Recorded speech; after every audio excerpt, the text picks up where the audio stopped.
we are live right now, Jack. Just FYI on the Google Hangouts. Make sure my phone is off. Once it gets loaded, you'll see why I look so pleased with myself. I'm already.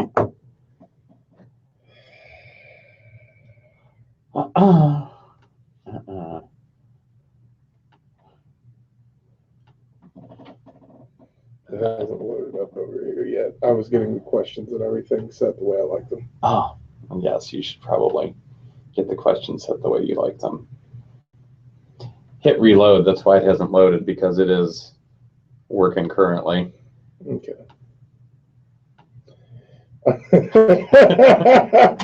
All out of bubble gum. Yes. Yes. So happy with yourself right now. I am. Do not give me a computer and like just enough knowledge to be dangerous with it. Live right now. So I apologize once again for all of y'all watching us do this, and we're not all the way started yet, but it's the beauty of a pre-show, right? Mm-hmm. Something like that. I love the pre-show. I like the post-show more, but I do love the pre-show. Live right now. Publish and share with friends. Well, people that pretend to be my friend. There are 5 people watching this morning. Hello, everybody. Well, one of them's Joe. One of them's me. So 3 people. Right. Joe, feel free to comment on things. Yeah, you can talk into the booth. Yeah, you're loud. We like that.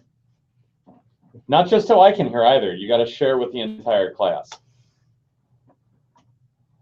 It's gonna be dangerous. No, it'll be okay. So dangerous.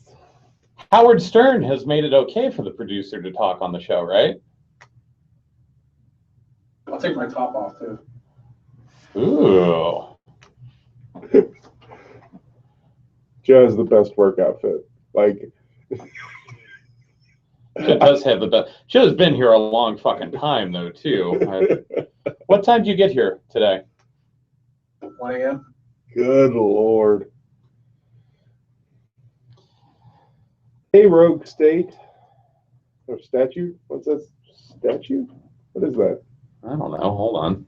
Are you not in the chat? I will be in a second. Oh. Rogue statue. Did you see my awesome business card holder? I did. So are you going to pull that out in front of the executives and everything? Well, they can't even if you don't show it to them. If you don't show it to them, it's not flashy about it. Okay. It doesn't. It just looks like a regular business card holder. But if it's somebody cool, I can bam. And then when it's empty, it says out of. Nice. Where did you find that at? It is made by a friend of mine. Mm-hmm. And she made it. They come with cards that say "fuck on them," and she made it as a coping mechanism for everyone to be like, "Look, I'm out of to give, or I've got. Hey, for you right now, for the problem you're going through, for you, I can give a fuck about you." If you're happy, I'm thrilled, brother. I love the thing. Okay. Jelly tennis. I want to wait. What? Where sorry. did you see jelly tennis? It's in my suggested videos, right along with Brass House from Too Many Zoos. Brand new, The Devil and God Are Raging Inside Me, full album. Kanye West teaches the paparazzi some manners. SHOT Show 2013, awesome, cool magnesium fire starter from blah. Ew. Russia's developing airships with ballistic missile defense radars, too. Joe's just like, can we do the fucking show so I can go home? Because we got to do 2 of them. He's actually got headphones on this time. He's taking this seriously. We need to get a webcam in on you, too. Oh, that'd be awful. It wouldn't be that bad. Do I have to press? I don't have to press the talkback button right now, do I? Yeah. Technically, yes, you do, because I don't have your mic on. Wait, where's my talkback button? Did you catch what Jack did on the live show? No, I missed it. So during the commercial, Aaron, the new to us, Right. is talking to me, and I'm doing the talkback button. Jack's like, I got a button, and presses the on button on his mic during the commercial and starts talking during the commercial. Well, an experienced producer would have had your mic level down so she couldn't hear you. Well, yes, but they don't give a fuck about me on Sundays, so I don't get an experienced producer. Can't help you. That's all right. Where's the lady producer? Yeah. Oh, now, cool. Perfect. Someone actually asked, where's the lady producer? She's probably hiding somewhere, Tom. She friended both of us on Facebook. Like, hey. Horrible idea. Yeah, a terrible idea. Like, if anything was being released, it shot for the PO7. Maybe? I don't know. They actually, they're doing like an RMR Slide. PO7. Oh, that's right. Yeah, RMR equipped PO7. Which would actually mean I could use a PO7 because that would give me something to actually run the slide with. Yeah. It's so tiny, man. I know, right? Wait, what? Phrasing? Is that a thing? Joe, are you ready? Oh, God. And we've got 2 of these to do today. That's the best part. If it makes you feel any better, we get to go pick up a van after this. And tomorrow we are driving 32 hours to Las Vegas with, well, yeah. So we're doing it with 4 other people that, Steve Fisher, Tatiana Whitlock, who have both been on the show before. You probably don't remember, but they've been on the show. Melody Lauer also been on the show. And Adam Roth, who's some ginger-headed kid that makes cool shotgun shit. So, I mean, we really just invited him because we felt bad for him. He's bringing pepperoni rolls. He's so far my favorite person in this trip.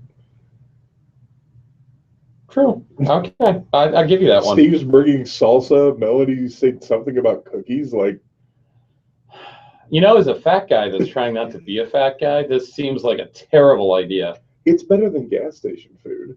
Well, so the best part, I was talking with Steve. Apparently, we're going to make the call on whether or not we take the Colorado-Utah passage tomorrow morning. And I'm like, let's take the Colorado-Utah passage. Fuck it, we'll do it live. I mean, they will shut that thing down. For, like, no reason. Well, no. I mean, it's good reason, but... No, if you don't have snow chains, they'll pull you off the road.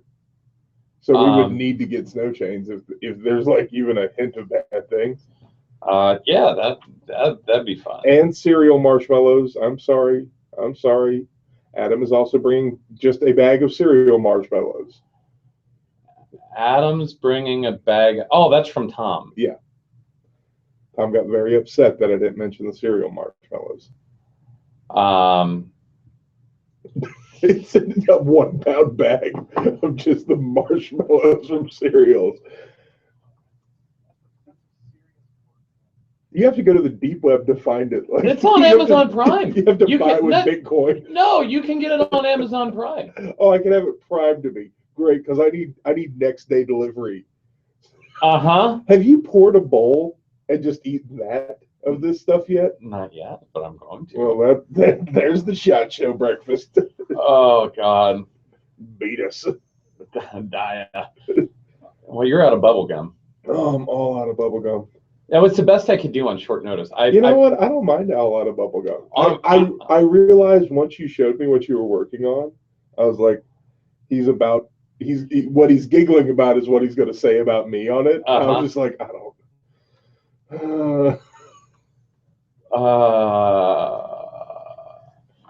You know what? This show's just going to be terrible, and I'm cool with that. I am completely and utterly cool with that. Joe's like, I'm so done with all of this. At least we're not prima donnas. What's It'll be okay. Let me get my script open, and then we can go. Open script. Ah. So I have a funny, you know, Flash Gordon. Flash. Yeah. I have a funny story about that. It involves my ex-wife. So, she wasn't always evil, and she's not evil. She's a very nice lady. I'm going to stress right now. There are a lot of microphones and a camera. I know. Okay. Hey, she's the mother of my son. She's a lovely lady that I don't agree with on certain topics, but I wish nothing but the best for her. Seriously, legit. I know. We've had this conversation. But anyway, so I was a fashion photographer in a previous life, which a lot of people don't know. But we were at a Guar show. They put on a good show. They do. And we were going to photograph the show because we were friendly with the drummer Brad. His wife was actually a fan of our work. And anyway, I was doing the flash, call and answer thing a lot then. And she was making fun of me. And we were having this conversation in the middle of the Guar show at the sound check before the doors open and all that. And she's like, no one else would do that or whatever. I'm like, oh, yeah. And flash. And the entire band, the roadies, everybody. It was great. That's my Guar Flash Gordon. That was multiple name drops, and it worked out really well. I enjoyed it. You know what he does now? The guy who played Flash? He's a bounty hunter, isn't he? Or no, private security. Private security specializing in kidnap and rescue. So he's Russell Crowe. Yeah, for Proof of Life. He's down in Mexico, like getting back cartel snatches and stuff. That's awesome.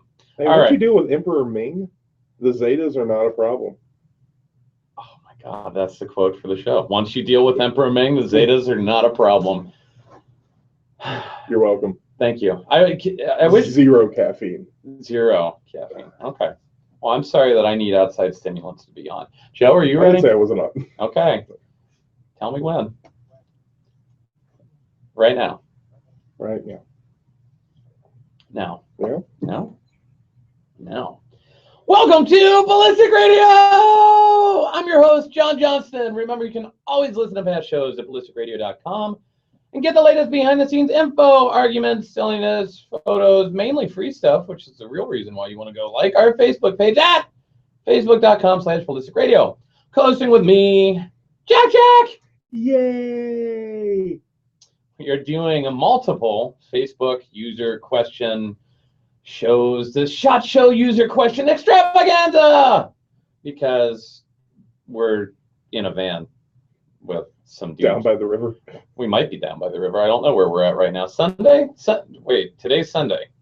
Well, today, yes. Time travel weirds me out. We got to stop this right now. Okay. Well, it will be Sunday when you all hear this, unless you're watching the live Google Hangout, which means that it's Friday. So this is why time travel, there's paradoxes and stuff. So some places it's Friday, but probably right now, if you're listening to this particular recording, it's Sunday, and we're in Las Vegas prepping for SHOT Show. What? I don't know what happens to John Connor now. This is really confusing. Well, wait, which string are we on? Because this segment brought to you by Wilson Combat. Wilson Combat, makers of the finest custom 1911s, ARs, and scatterguns since 1977. Legacy of quality, innovation, and service. Learn more about their firearms and accessories at www.wilsoncombat.com. Do you like how I'm just like, go? Anyway, we are answering your questions. We are entertaining the Google Hangout people. We're making Joe, the producer, wish that he were somewhere else. Yeah, see, I like that you're actually talking for once. Wow, is that okay with the FCC? Can we say that? Well then, you're the man that makes the call. That's awesome. See, the funny thing is that they can't hear you on the video. Is the only negative here. Well, oh well. They probably will. You know what it is? It's incentive for them to. There we go. They need to get involved. You're not really entertained, Tom. You know what? I'm gonna boot you out of the YouTube feed. Oh. Anyway, ask some questions, Jack. All righty. Coming from Dylan Brundage. What is your opinion on carrying places where you're not supposed to, but it's not a crime? Well, that seems like that answers that question pretty easy, doesn't it? It depends. So it depends what the consequences are. I am all for obeying the law. If it is illegal and a sign has force of law, then you probably need to not carry there. That would be my official position on that. If it is a place where the signage does not have force of law, I'm really bad at teaching my guns how to read, and they just, those signs are, I don't know, man.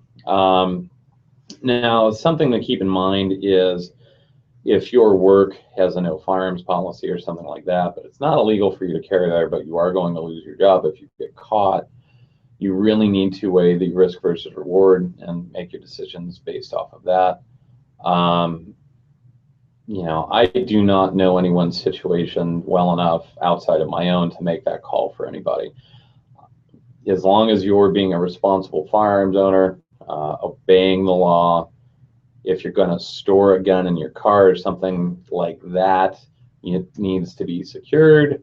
Otherwise, that's what I got. So, well, I think that segues smoothly into Mike Ford's question that he's not allowed to carry at work. So he often leaves the firearm in the car, but he's worried about getting it stolen. What are some options for him to keep it safe? Just get a car safe is probably your best bet.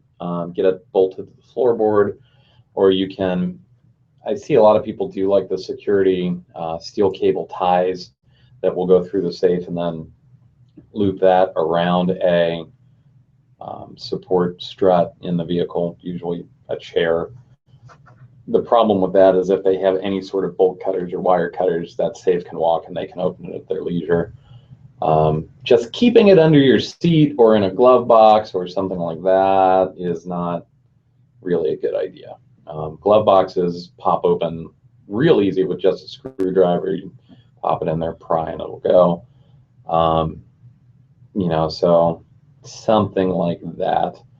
Another option would be if you cable it to your spare tire in the trunk, and you can do that in such a way so there's not enough slack to get a pair of bolt cutters underneath between it and the tire. That's maybe an option, but even then, that's not a real solid option. And I just happened to glance at the chat while I was answering that question. I see my employee Jack and Joe, the producer, having an amazing conversation about work. If you're not watching the Google Hangout right now, you're really missing out. I just got to say. I told you I can multitask. Yeah, so can I. Anyway, next question. Alrighty. Don't say already. Oh my God, you say that every time. Pick a different word. All right then. That's the same thing. Ah! Hiram Grissom. What non-networking social media stuff are you most interested in doing at SHOT Show? Wow, that took me a lot longer to even comprehend as a question. I thought I was giving you a softball there, and apparently I had a reset moment on you. Yeah, I'm like, wait, not work? That's kind of what he just asked me, right? Well, what is the fun thing about SHOT Show that you will enjoy? Seeing all my friends gathered in one spot is always cool. We've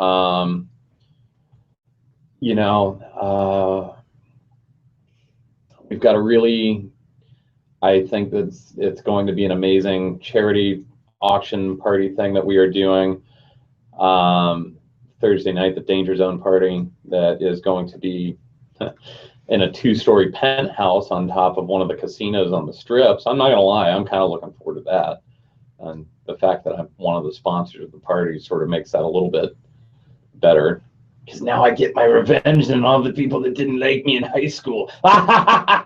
Oh, wow. That got really dark really fast. Was that too honest? Yeah, you got to dial that back. Whoa. More professional now. I need to really click out of the Google chat there because the conversation is just completely derailing my train of thought. See, No, it's fun.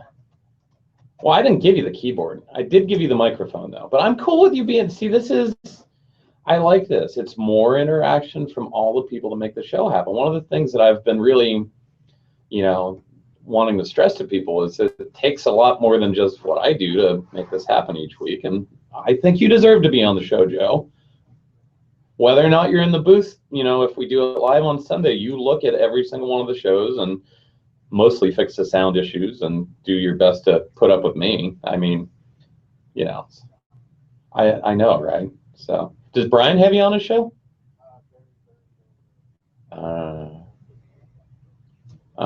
Glory hound. Anyway, wow. Next question. Alrighty. God! Sorry, it's like a built-in response. I know, stop it! From Ben Reynolds. If you could only own if you could only own one firearm, what would it be? What would be that one general purpose firearm you would own? Probably a Glock 19 9mm. Only because I can conceal it in almost every situation. It is a pretty decent service pistol. It's a little smaller than I would like for an actual service pistol, but I could hunt with it almost anything in North America if I really had to. Now, am I going out and saying that I'm going to go get me a moose with my 9mm Glock? No, that's not in a realistic situation, no. But if I had to, I could. I wouldn't want to. It's been done. Oh, I know, but I wouldn't want to. It wouldn't be my first choice. But as far as something that actually does everything that I need it to do, that's it. Does it work in NPEs? Yes. Does it work out in the woods if I absolutely need it to? Yes. So that fits all of my criteria. Is it a home defense gun that I can use? Yeah. It does a lot of different things. So as far as if I could only have one, that or something very, very close to it would probably be it. I'd tell you what would actually look interesting would maybe be like a SIG P320, because the fire control group is a serialized part, so you can make that a subcompact, compact, or full-size gun as your needs dictate. So maybe that. And those have been some I have not played with a whole bunch, but that is probably something I should consider in that answer. I know everyone wants me to pick like a long gun or whatever, but there's limitations to that you need to be aware of. We got to go to break. Maybe I'll expand upon that when we get back. Right now, you're listening to Ballistic Radio.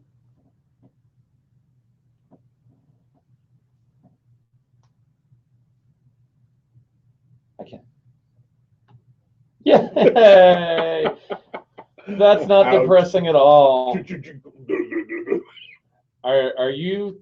Do you have 7 more segments worth of questions? If I run out, I've got a bunch made up and some fake names.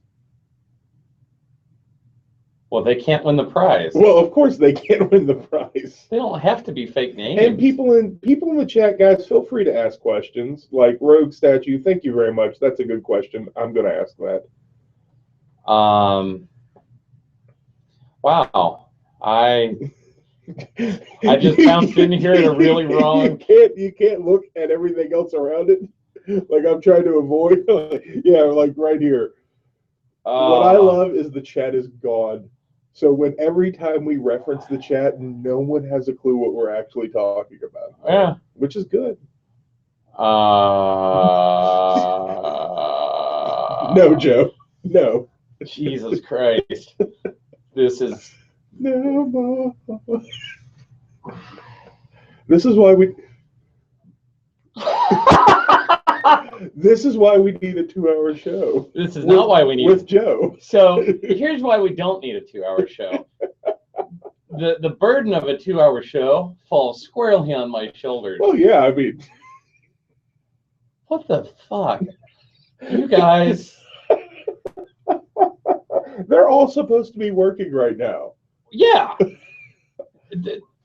Well, okay, that's true. Tom, don't you have some like nuclear engineering shit to work on? There's a reactor somewhere going critical. Yep. He's got the little bird just hit the button. Would you like to vent toxic gas? Yes.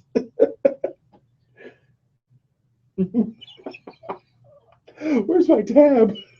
Oh.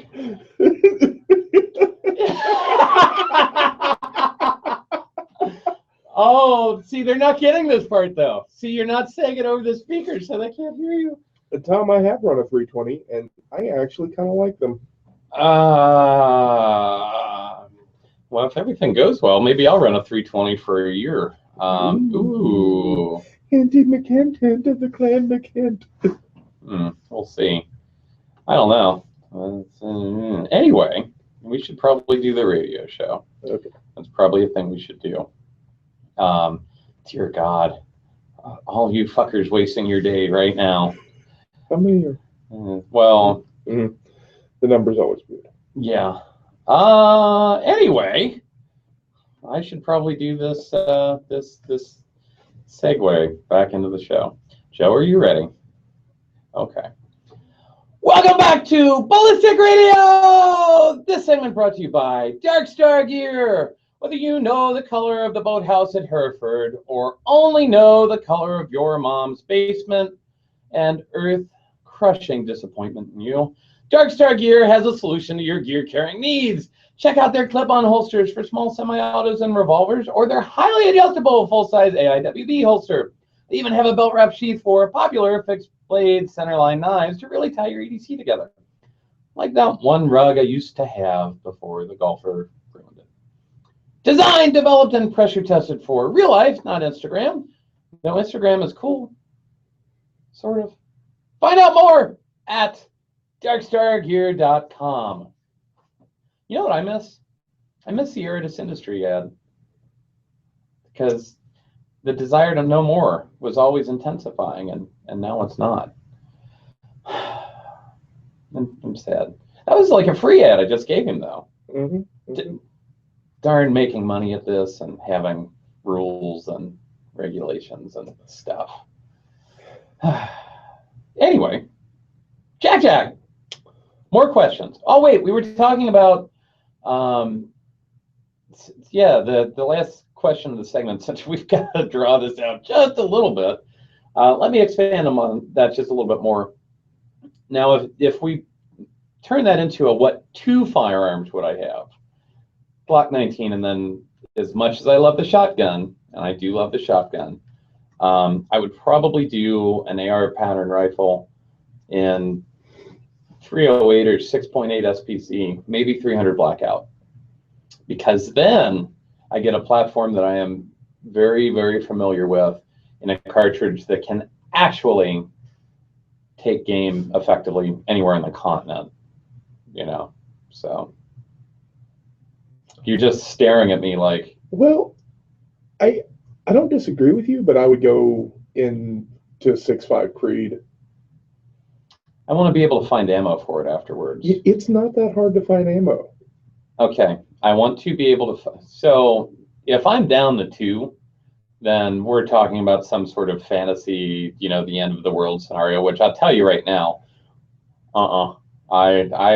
You don't see yourself in buckskins like noob ruling the wastelands. No. Knowing just a little bit about countries that collapse, I don't want any part of that. Yeah. So anyway, yeah, as much fun as it would be to Cormac McCarthy with my 2 kids. Nice reference. Thank you. Well done. Thank you. That sounds kind of terrible. But I don't want to do like, you know, I don't think I could Thomas Jane them either, though. You know, hey, look at that. Wow. 2 references. You are in the deep reference pool, sir. Yeah. People are going to have to Google after the show. Maybe. So yeah, maybe how about we just do our best to make sure the world doesn't collapse? That'd be good. That is always my goal. That's a good plan. I like Wi-Fi. I wouldn't know. I don't have real internet. Can I come visit and like see what real internet looks like? Yeah. Have you done a speed test yet? I did last night. What were you getting? I think like 50 up, 40 down, or something like that. I hate you. Can I fire you and rehire you each show? Can that be a thing? Yeah.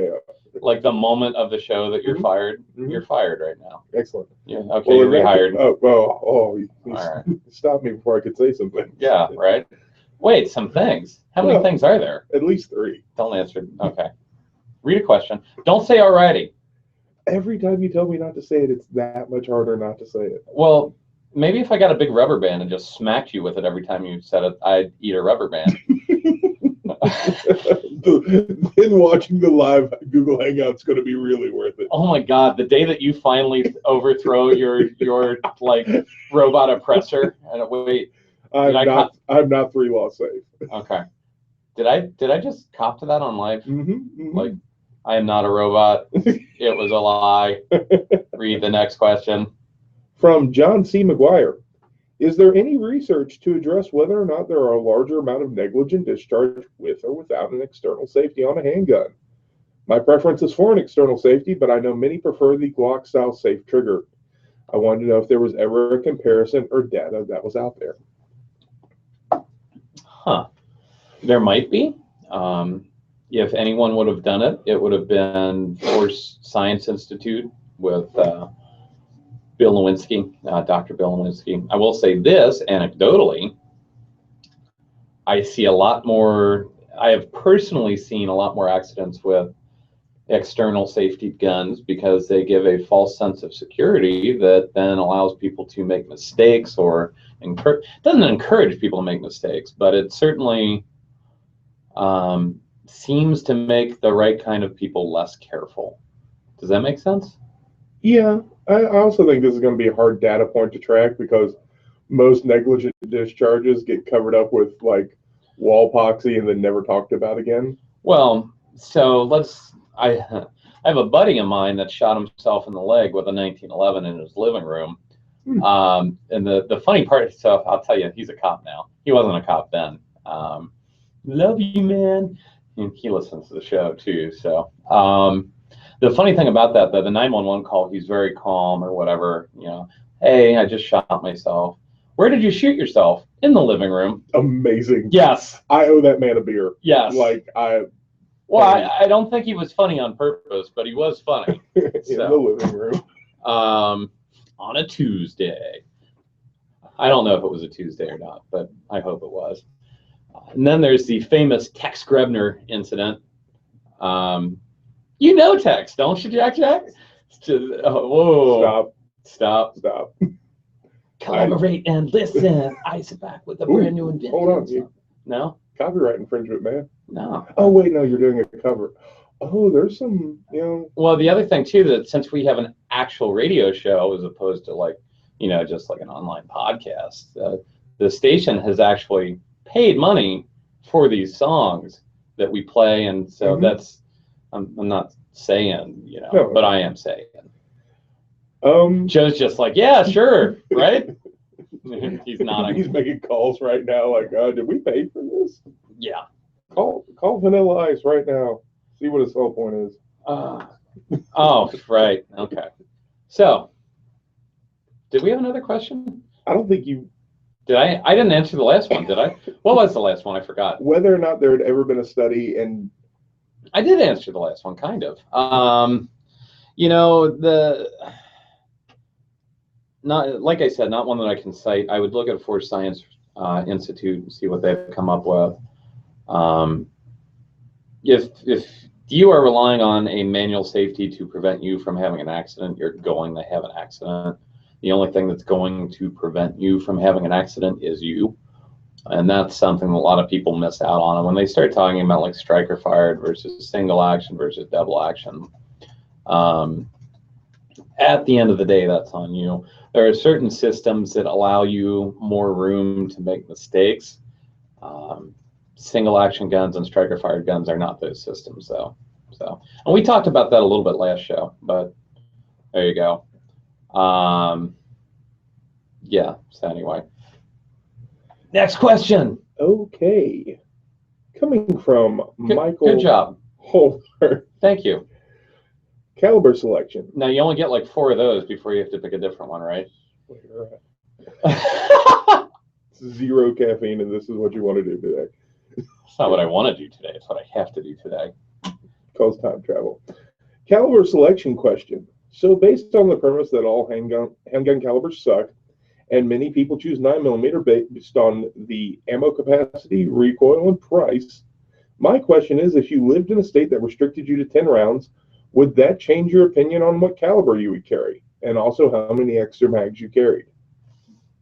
How many extra mags I carry? Yes. What caliber I carry? No, not at all. I've selected 9mm because I like how I shoot it, and I like what it does compared to the other handgun rounds. It's, there are very, very few circumstances where I see myself selecting something other than a 9mm for any actual reasons. Now, are there some fake reasons that I might select something other than a 9mm? Like, I'm secretly a closet gun nerd and I have like this weird fetish with 357 SIG or 41 Magnum, then sure. But realistically, I'm pretty cool with 9mm.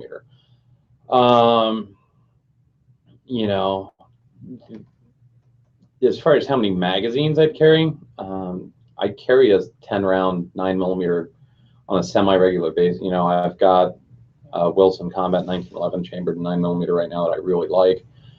I carry that pretty often. I carried the last one they sent me pretty often too until we auctioned it off. Usually when I do a single stack gun, I'll have 3 spare magazines. Whatever I'm carrying, I want to have around 30 or 40 rounds available to me. Why that number, I really don't know. It's just my feel-good number. As far as would that change in different states, not so much. So I don't know. That's about where I'm at with that. So that's an answer, right? I think that answers the question. We got about 20 or 30 seconds left. So if you can read the question real fast, then I'll say blah, blah, blah, blah, blah. I can't. You can. Wow, at least you're honest. I can't do it. Don't make me. It's fine. Because just saying alrighty is going to take up the majority of the time. Oh my God, I'm going to kill you. Why, you little... We got to get that picture taken now. Okay. And you're listening to Ballistic Radio! Yeah. Oh, yeah. We're not on live radio. Look, my light's on! The beacon is lit! Condor calls for aid!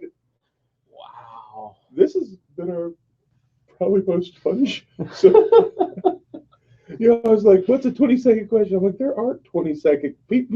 I'm not saying that I had to answer it in 20 seconds. I'm saying that you could read it in 20 seconds. I thought you were like asking for one you could answer in 15 seconds. I'm like, wow. I must really fucking hate you to do that. You've done it before. No, I haven't. There have been times where you're like, hey, give me one that'll fill up the last 43 seconds of the show. And I'm like, well, now you know what to expect. I made up a question for that. You really shouldn't admit that. Well, no, it'll be obviously a joke question. Why, is Alize asking? The giant Kanye. She's never getting to name anything else again. That's amazing. And now I'm dropping references from our D&D game into the Google Hangout. A joke so inside that 3 people get it.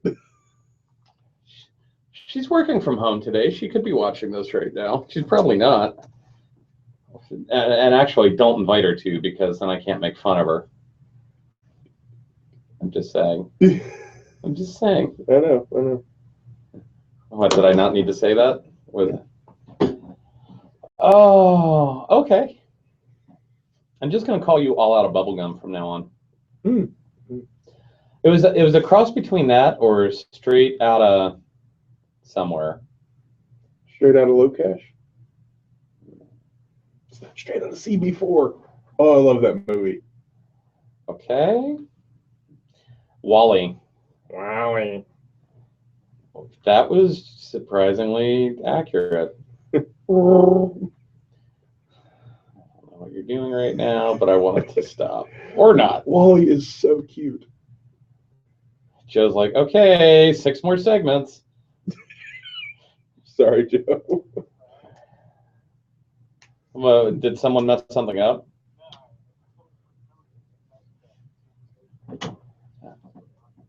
Oh. Yeah, those guys annoy me.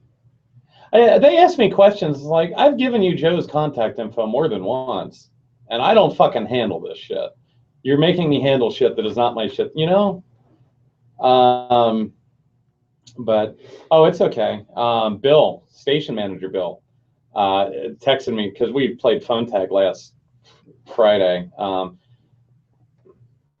Well, no, and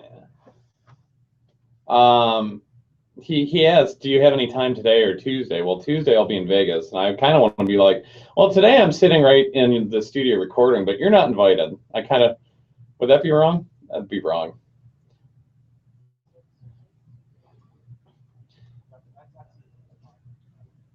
Really? Oh. I'll be free later, maybe. I'll be free later. Ellipse, which is ... for you people that can't fucking grammar. I don't do grammar well. Clearly. And you know what? He followed my Facebook for a year when he hired me, and then he's like, yeah, you don't type so well. I'm like, how did you not know? You know what? You should go to the Derek Zoolander School for little kids that don't read so good. Look how tiny that building is. I won't be able to fit in it. It's for ants. Anyway. I'll be free later, ellipse, maybe. Is that a good response? And it's ellipses, not ellipse. Thank you,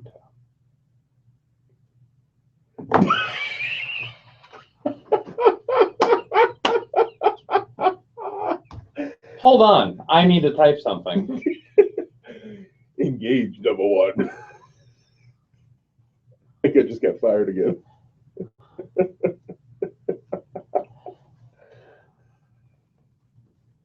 Hold on.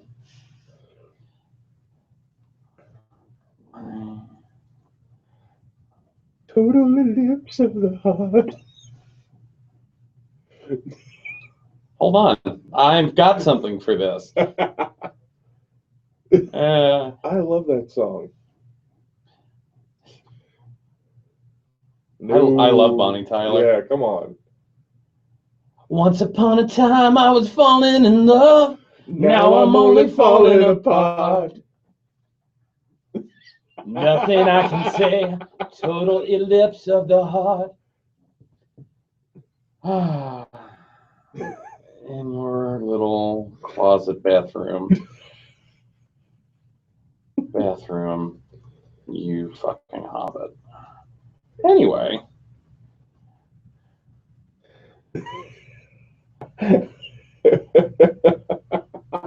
I feel, see, I'm glad that the chat's not there because there's no record of this now. Oh, yeah, that's gone. Well, until he screenshots it. Anyway, this is taking, see, yeah, when we have too much fun at this, it takes way too long. All right, you ready? I'm ready. Ready? Welcome back to Ballistic Radio! This segment brought to you by TopGunSupply.com. TopGunSupply.com is your web source for fine firearms, parts, and accessories. True product specialists committed to delivering the highest level of customer support to you. They carry top name brands including Ed Brown, Wilson Combat, Les Bear, 6 Hour, and many more, as well as premium AR pattern rifles. Whether you are looking to protect yourself, are a first-time gun buyer, or a competitive shooter, TopGunSupply.com can satisfy your firearms needs. TopGunSupply.com, your premier source for SIG parts and accessories. So, more Facebook user questions. And if you're missing the live broadcast of this right now, well, you're missing out. This is the best one we've ever done. This is the best. I'm not gonna lie. This is definitely the best hangout we've ever done. if you're at work right now and you've missed this one, I'm sorry. Come back for others. Well, there's all sorts of people that are not working right now that are just watching this. So Plenty of people are in a conference call. yeah, exactly. Well, do most of our listeners have jobs where they can fake a conference call? I think that in any job you can fake a conference. As a pizza delivery guy, I told my manager I couldn't come in for a day because I was in a conference call with his manager, and he didn't like. He was like, "Oh, well, okay then." Okay then. If you say conference call, people immediately leave you alone. Huh. Is that like I had bad Mexican? Yeah, it explains absences and it's so horrible. No one wants to ask any questions about it because I hate conference calls, as does everybody. Alrighty. Well, John, William Mock from Texas would like to know what the best aftermarket Glock barrel is.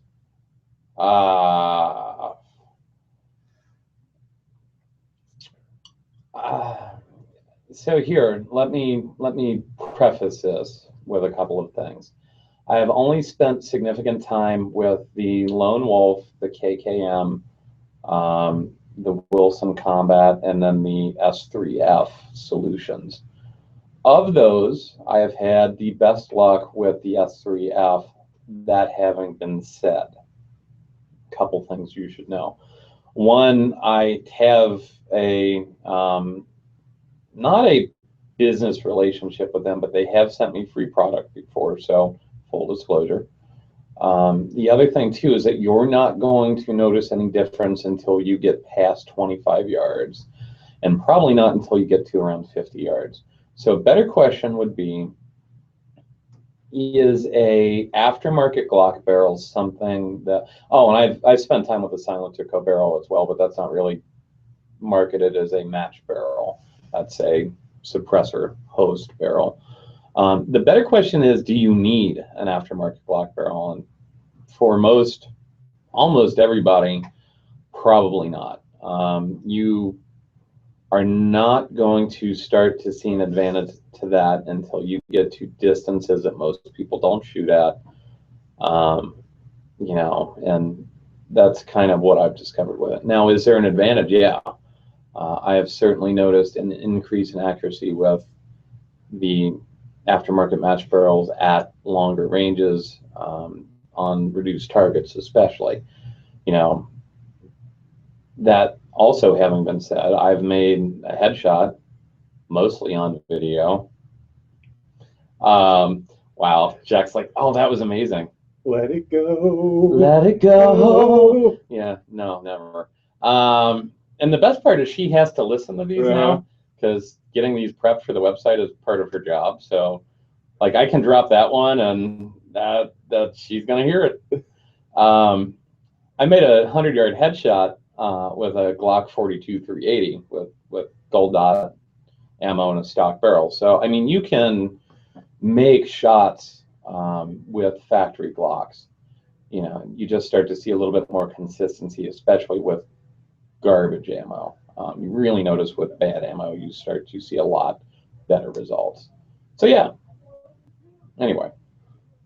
Mike Ford would like to know, do you have a preference on draw stroke? Does it matter if I practice a 4-point draw, a competition draw, or a press out, as long as I can do it reliably? So a better way to think about that, in my opinion, is it's not so much whether you can do it reliably in competition or reliably during dry fire. It's what can you do reliably when you're moving, caught off guard, whatever, and what's going to build better habits that you don't shoot yourself on accident under pressure. And I don't think a lot of people think about that quite enough. You know, for instance, there was and I'm not going to get into any names on air, but there's a very well-known on Instagram instructor that posted a video of one of his students shooting from retention using a technique that I find suboptimal. And one of the things that the technique does is encourage people to get on the trigger a lot sooner than they should be, in my opinion, amongst other things. There's other things associated with that. But sure enough, he posts this video, and there it is. Guys on the trigger before the muzzle of the gun has cleared the holster.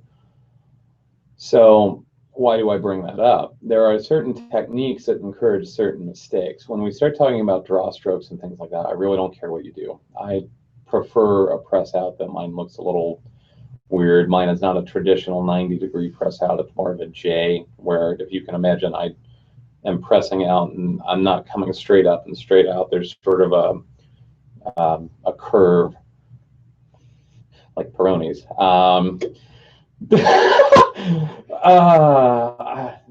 What? You like that, Jack? That was actually pretty funny. Thank you. Are you going to play that ad? Please play that ad during the breaks this Sunday, Joe. You need to, because it's not been long. It's what? Yeah, I totally derailed the show for a curved member reference. That's okay. Wow. We'll talk to you when we're off air. Are you magically signing my paychecks now? Because No, I kind of know how that conversation is going to go. Anyway, back to the draw stroke thing. Wow. This is what happens when we have too much free time. So, you know what it is? I know that I have another show to do right after this. So I don't feel as pressed for time as I usually do, even though they're getting broken up into 2 single shows. That's the problem. So with a draw stroke, if you can draw straight to the target, which is what a lot of competition shooters do, because it is faster, can you do that while you're moving, caught off guard, drawing your gun in a defensive situation? I don't know. I'm not saying that you can't, but that's something to think about. Is it a robust technique in that situation? The only thing that I really want to see people doing is not getting on the trigger until the muzzle is pointed sort of downrange, which the thing is, when you look at a lot of the high-level guys, they are bad about where their finger is in relation to the trigger, because they have to be, when we're talking about hundredths of a second, are deciding the difference between, first place and third place, something like that. The other thing that I really want to see people do is be aware of where their offhand is. Whether you're left-handed or right-handed, your non-dominant hand needs to be somewhere out of the way so that you don't shoot yourself in the hand when you draw. That is something that when people go fast, they mess up a lot. I see that a lot. I've seen a lot in force on force. I've seen guys shoot themselves in force on force with a sim round, which is hilarious. But because they're like, how did that happen? Well, you put your hand in front of the gun and pulled the trigger. They always look at the paint mark, and then they look at the gun. And they're like, why would you do this to me? Yeah, why would you do that? I thought we were cool. I thought you were my bro. But they get locked in there. Yep. So anyway, yeah, and I don't care what you do. I mean, I prefer a press out. I carry appendix, so I draw straight to 2, then do my thing. I think practicing drawing straight to 2 is good, just because if you are in a compressed situation where you're lacking space or someone is getting close, you are not having to think about doing a draw stroke separate than what you do usually. You're just not continuing all of it. Whereas if you're used to drawing straight to the target and all of a sudden you got to figure out to draw to 2, well, yeah. So anyway. Well, I mean, I took a class from Gomez that was mostly about the draw stroke and everything when he taught it. Yeah. And he mentioned that guys who do a lot of appendix, we tend to forget about 2. And we go straight to that press out because it is faster. That's that speed we're gaining. But like he hammered in about doing that 4-point draw stroke. He was big about that.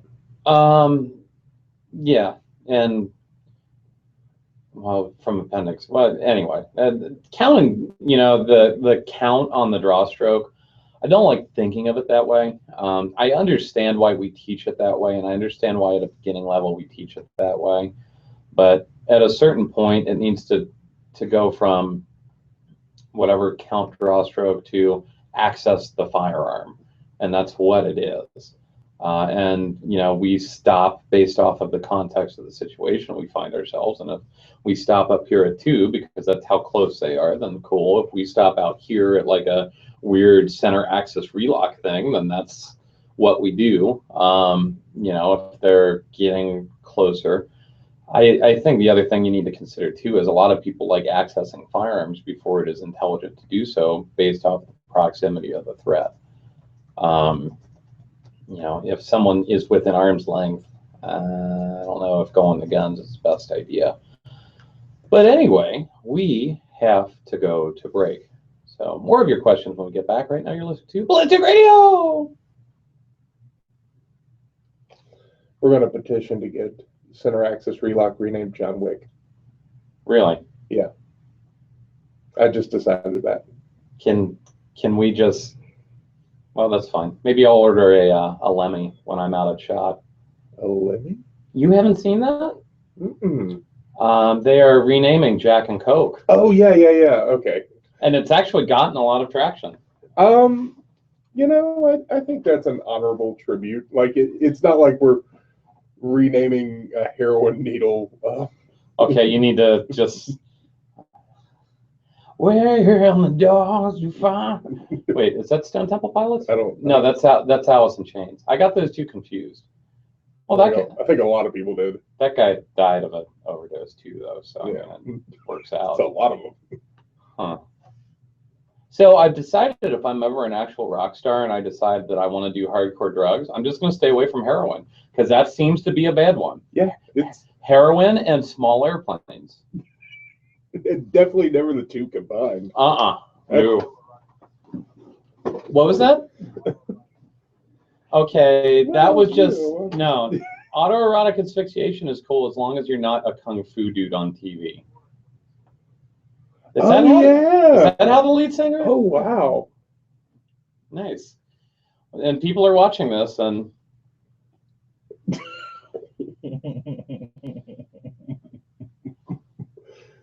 so we are getting a rather large corporate sponsor in March, and I've already decided that we probably have to clean this up just a little bit for then. I was waiting for that for a couple weeks. Well, that's why I look at you about the Peronis thing, because you told me, like, never make fun of anything. And I'm like, what are you? I'm not making fun of the Peronis, Ed. I'm saying that he should play it more. I'm not, like, ridiculing people with Peronis, which is a terrible affliction, so I'm told. How do you feel about answering that one? Okay. Yeah, okay. All right. Whatever. Well, I wanted that one, but I didn't. Coke seems to be doing well. Look at Stevie Nicks. Wow. Happily. So during the break or even on the show, Joe, is there any way that you can, when you talk, be over the PA in the room so that people can hear you? Because it has been requested. No. I'd have to turn the microphones off in order to do that. Oh. Yeah, it's not going to happen, guys. Sorry. I guess I could turn the speaker here on, but then they'd get us and feedback. Yeah. So that's something that I need to talk to you about at some point. The only way I've come up with for the Google Hangouts, if they're listening to the show, is taking a pair of headsets, turning it up all the way, putting it by the mic over here where the camera is, and that doesn't work so good. Oh, by the way, there are shorts on those mics because I get shocked by them every time, like by the audio jacks.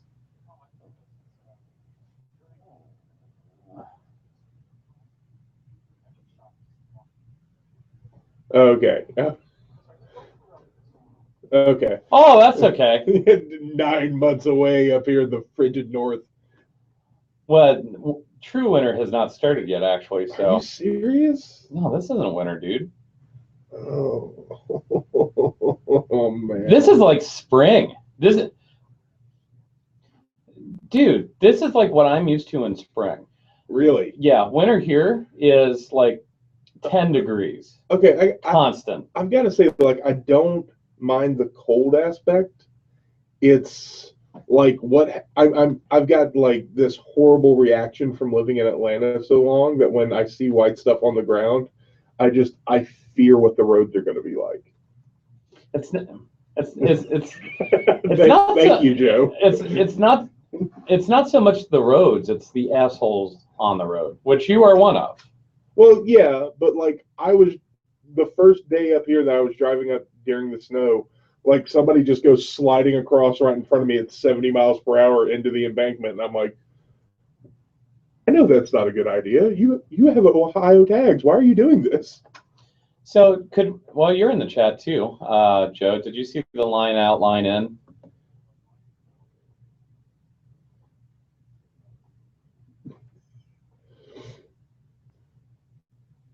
Well, that was. Well, no. So we were saying for like the normal broadcast, if we took the headphone jack and ran it to, I guess I'd have to get a mixer for the computer. Then we could do that. Huh.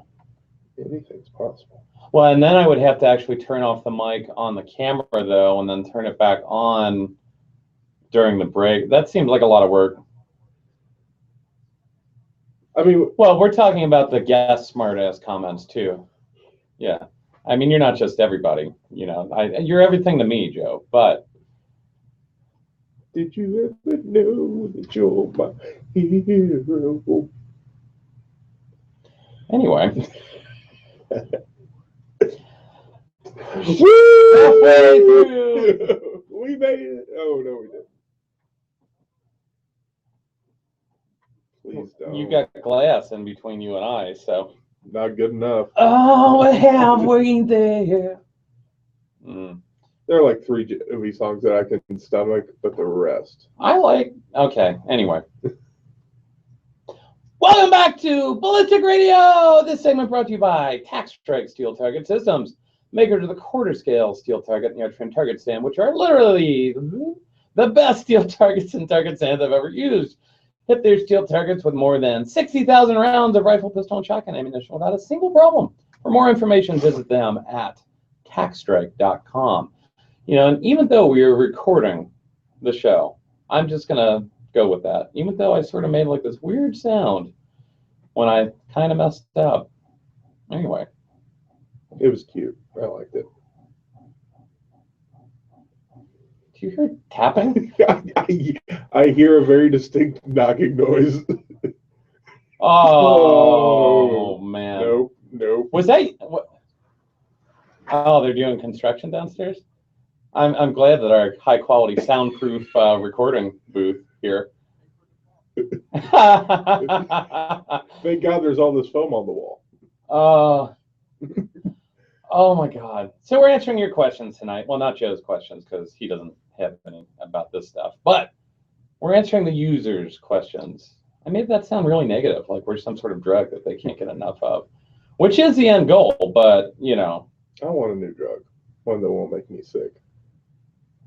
Nice. Thank you. Nice. It took me a second. You are the perfect drug. Ooh. Well, the microphone tears the same familiar hole. Close. You were close. You messed it up. The microphone tears a hole. The old familiar sting. Oh, man. I feel bad now. Do you remember everything? Anyway, enough of this. I remember when San Francisco came. Anyway. From Bradley Below. See, that was also a very subtle inside joke that really you'd have to be friends with me on my personal Facebook page to know what that reference was. So I like that we're dropping inside jokes either in the Google Hangout or on the show itself that 997,000 other people won't get. Yeah, those are. 9. Wow, we don't get 1 million listeners an episode. Excuse me. I was about to say you've got like. Wow, we got bigger. Yes. You've got Bernie Sanders math going on. Oh. Hey, Star Wars made $1.7 billion, so each American spent 5.3 million to go see it, right? I would have. If I had it. Anyway, From Bradley Below, how will EOTech survive what is going on currently? Are they finished? Do they need to change their model? What do you think? I think L3 Communications, their parent corporation, has a lot of money, and that EOTech is a small, currently non-profitable portion of their holdings. So at the end of the day, EOTech will be around. They're, look, the people who like EOTech, despite all evidence as to why they probably shouldn't, are going to continue to like EOTech. Their SHOT Show booth should be pretty sporty this year. I don't think it's going to be as sporty as the ATF booth this year, but the ATF booth is always pretty sporty at SHOT Show. Remember the year where the Mullen Lave sticker got stuck to... Not just stuck, permanently adhered. Like, that's what a lot of people don't know is, like, the glue on that sticker. Oh, they did that very specifically. That had to be, like, power scraped off by the lowest ranking agent there. And apparently now there's a rule that they can never leave the booth unattended. Well, yeah, I wouldn't either. Not that they're not very popular there or anything, but they're... I will say that they are always super polite and they answer the questions, and the guys in the booth are not. Well, no, it's not. I feel the ATF agents, I feel bad about that because a lot of the ATF agents I know, like actual agents I know, are pro-gun. They're pro-gun. There are people, whatever. The problem is they're never the guys that get put in charge. Yeah.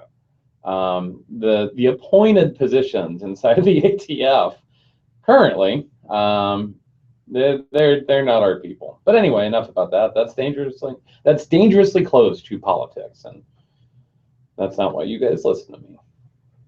So anyway, coming from Jeff Edgar, what are your thoughts on carrying tools for self-defense when maybe the person's abilities are not up to standards? Which I think he means is like if someone is carrying a gun and they're not the best shooter. So here's the thing about that, and this is probably, this is not a popular fact inside of the industry, but the fact is the vast majority of defensive gun uses are carried out by people that have little to no training at all, successfully. So what training does for us is not necessarily help us to solve the shooting problem. So sometimes it does. Because most, not all, but most of the shooting problems we find ourselves in are relatively straightforward. What it does do for us is, number one, allow us to solve the shooting problems that are not relatively straightforward, which if you find yourself in one of those and don't have the ability to solve it, you're going to have a bad day.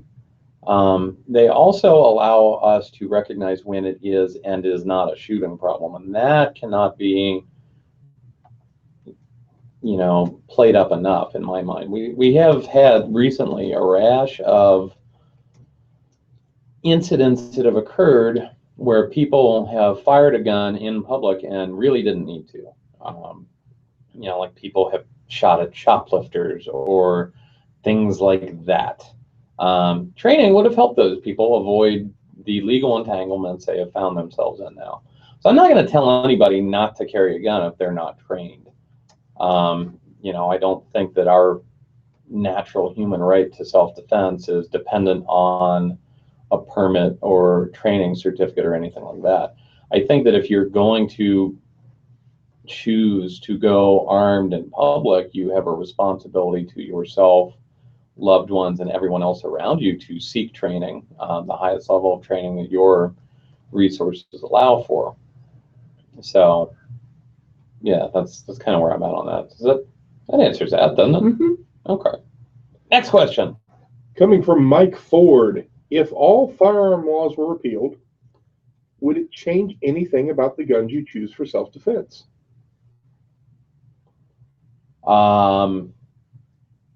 I'd have a lot more short-barreled rifles and shotguns around, you know, just for simplicity's sake. One of the reasons is I've got an SBR AR-15 that I like quite a bit. The only reason I don't travel with it is because I don't feel like filling out the form that is required to take it across state lines. If I didn't have to do that, then that would probably be my travel long gun, or whatever you want to call it. You know, short barrel shotgun, that's pretty legit. I like those too. But I mean, that'd be about it. I've got suppressors for almost every caliber I own. So I mean, I've already got that pretty squared away, so nothing would change there. Would I have a machine gun or something like that? I'm sure I would, but would I choose that for self-defense? In my experience, full auto fire is not really useful in the sort of engagements that we are likely to find ourselves in as a civilian. You know, specifically, you know, suppressing fire is not really a tactic over here. So yeah, that's about where I'm at on that. But hey, it's that time. We need to wrap up. We're going to be doing the same thing next week, though. So if you want to hear part 2 of the show, listen next week. Make sure you check out our website, ballisticradio.com. Like our Facebook page at facebook.com/ballisticradio. Thanks for listening, everyone. As always, be safe and see you next week.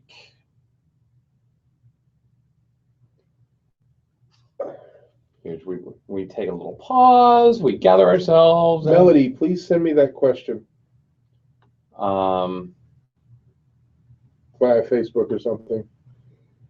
She said, did you talk about this yet, about negative stereotypes? We did not. Or discuss harmful stereotypes and... Yeah. Wait, we have a Snickers? What? So, did the sound die? I don't think the sound Other died. people are saying it's working. I just think Tom probably fired some missiles somewhere or something. I don't know. Fire the missiles! Fire the missiles. Here, let's see if the sound's working.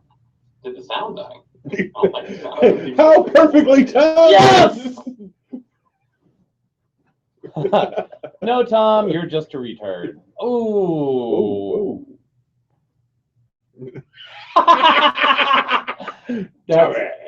That's amazing. Perfect. That's totally Joe. This is where the show is headed. Us, Joe, and Robin hanging out and talking. Robin From Howard Stern. I was making Howard Stern reference because we made one earlier. Well, yes, but Joe would be Robin. It wouldn't be Joe. It wouldn't be.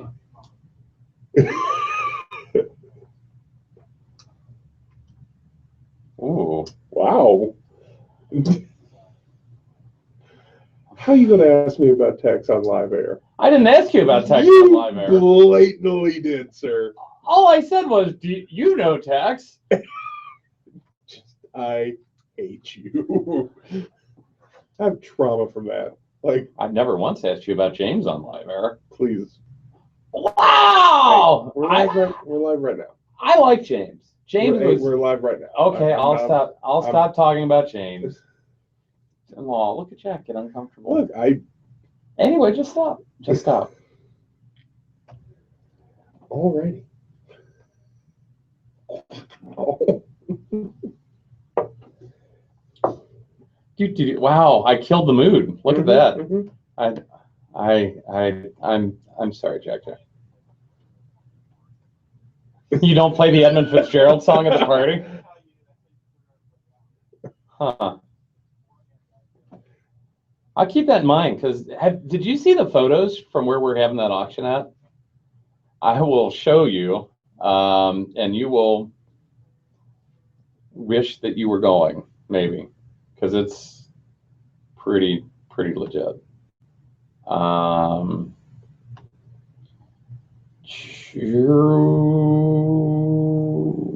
Strucker.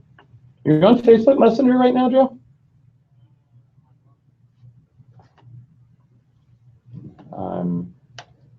I'm forwarding you photos as we speak. No, they're not NSFW. Well, actually, this one is. Hold on. I'll forward you an NSW wow. NSW picture. No, those photos don't go anywhere. They get angry.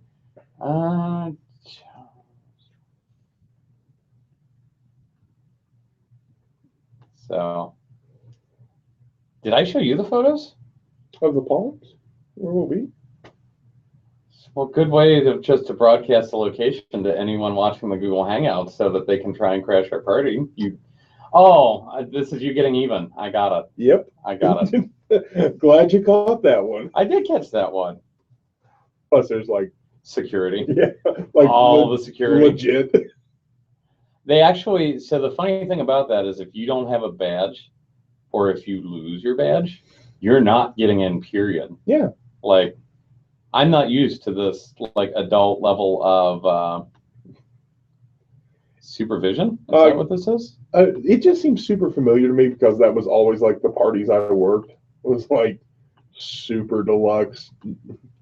I turned away a very famous person because they did not have a pass to a party. Which person? I can not on air.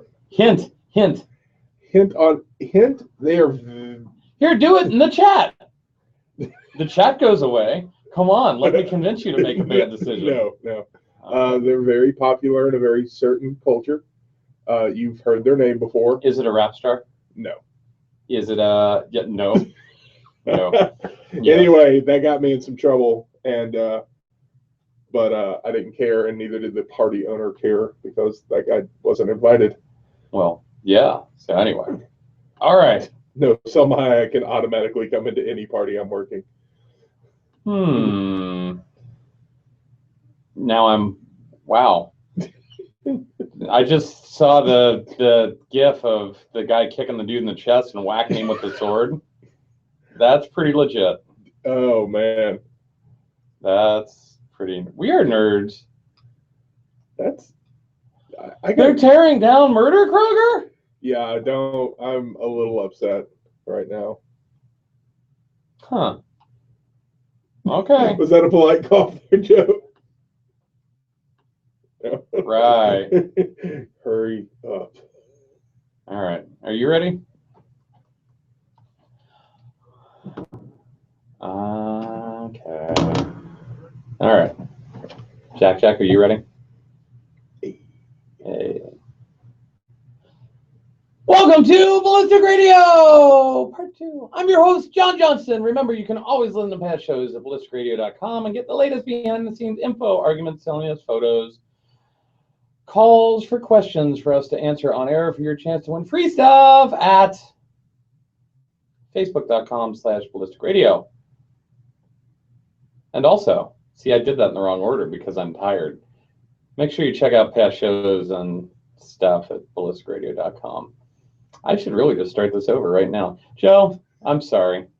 Oh, I thought we were a one-take crew. Well, usually, but you know, that one was just epically awful. You guys get to see this.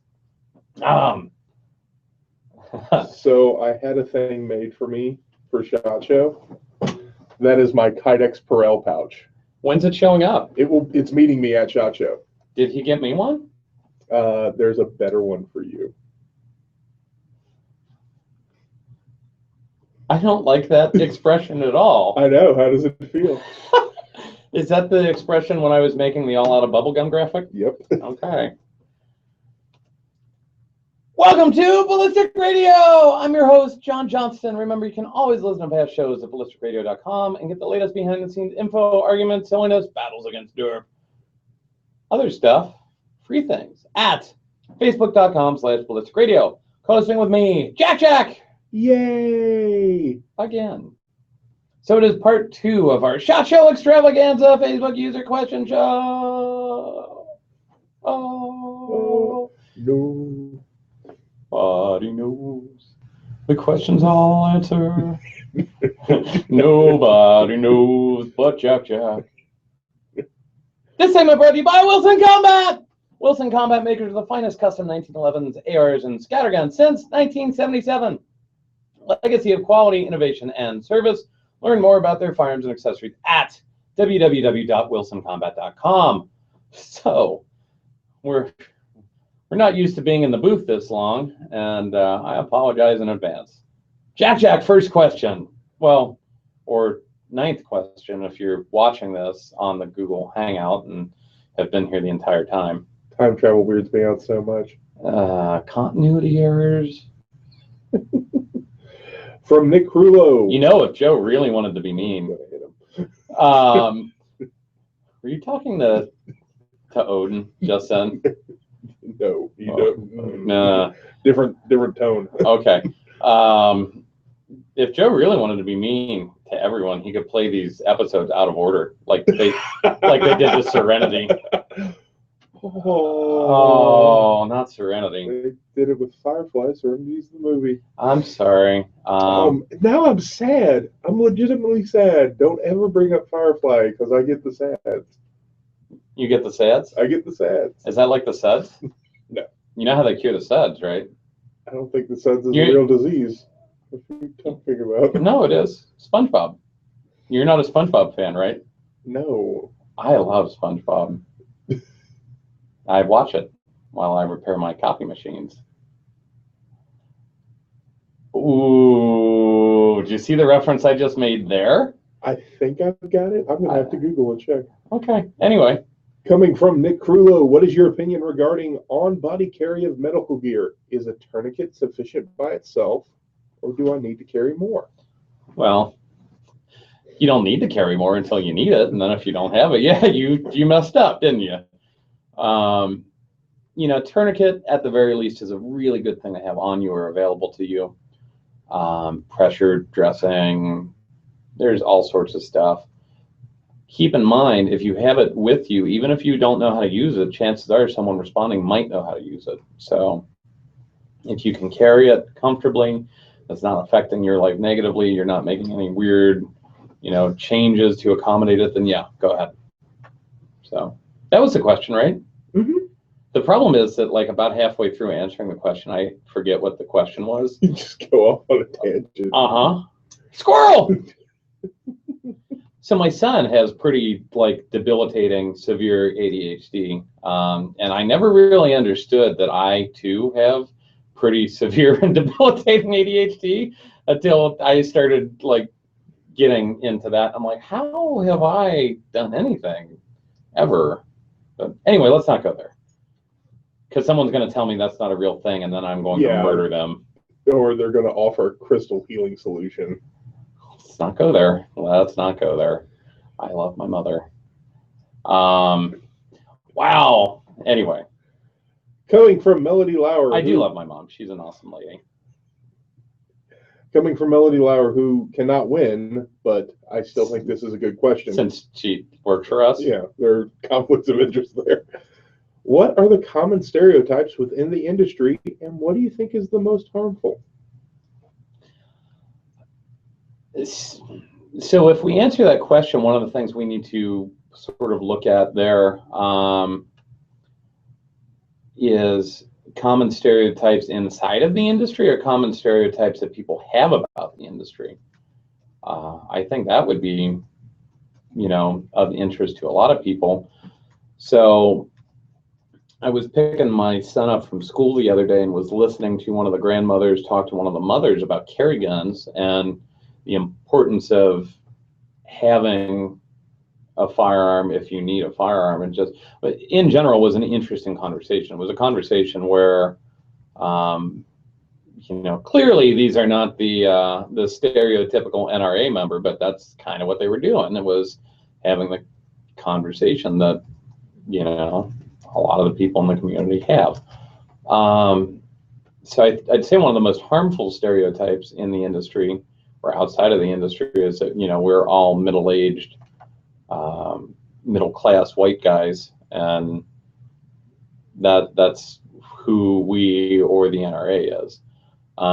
That's not true. There's people from all walks of life, all different colors, genders, creeds, religions, whatever.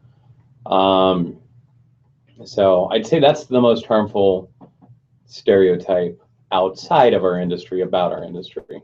As far as the most harmful stereotype inside of our industry, I would have to say that this fascination with former action guys or career law enforcement having the key to some sort of knowledge that only they possess, that's a pretty harmful one. I see a lot of people that are paying attention to, and I'm not talking about the well-known people in the industry that have backgrounds like that. You know, guys like Pat Rogers or Pat McNamara or you know, Chuck Haggard, who's career law enforcement. Those guys have amazing information to pass on because they've done the work and they've studied the problems. And some of that stems from their background, but a lot of it stems from looking at what the problem is, and they're really smart dudes. You know, so there seems to be like this, it's funny when it happens, but you can see it. Whenever anything comes up and the justification is, I was in the military,